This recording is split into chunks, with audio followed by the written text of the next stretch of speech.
We had several floating support services that were operating within the county and the contracts were due to come to an end. This gave us an opportunity to recommission the services and to revise the service models that are in place. As a council, we'd always wanted to implement direct payments within supporting people-funded services, and the right to control gave us a brilliant opportunity to do that. It's very important for disabled people to have choice and control. They are the people that best understand their needs, and so they will often be able to come up with the most effective solutions to meet those needs. We wanted to commission a service that had flexibility and the possibility of issuing direct payments to give service users more choice and control.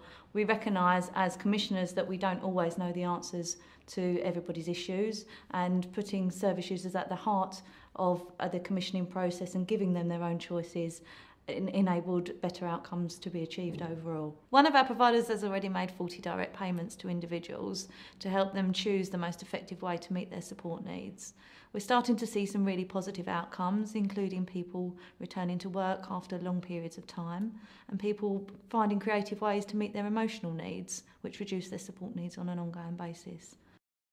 We have an example of one service user who was an alcoholic. He was drinking very heavily and was particularly socially isolated. He was offered a volunteering opportunity to undertake some gardening activity, but didn't have the right equipment that he needed in order to do that. He used his direct payment to purchase necessary footwear and clothing to undertake the volunteering, and as a result reduced his drinking, became less isolated, engaged in work-related activity and improved his health overall.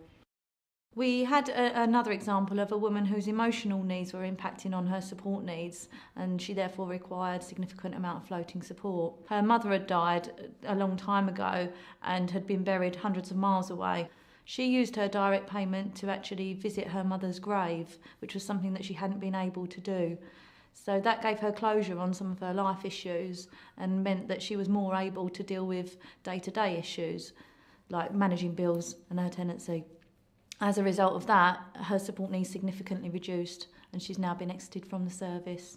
As a result of the right to control, relationships between partner agencies have greatly improved.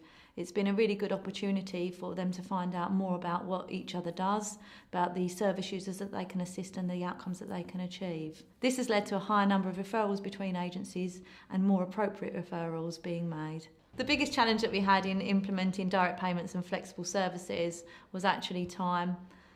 We needed time to implement the large-scale floating support contracts, and it was very difficult to change the way that we were delivering services at the same time. So if we were to do it again, we would certainly allow ourselves more time in order to do that.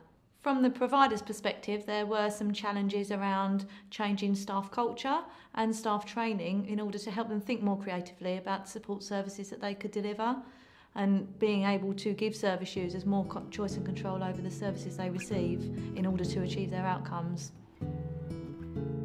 In floating support services within Essex, we have existing service user reference groups.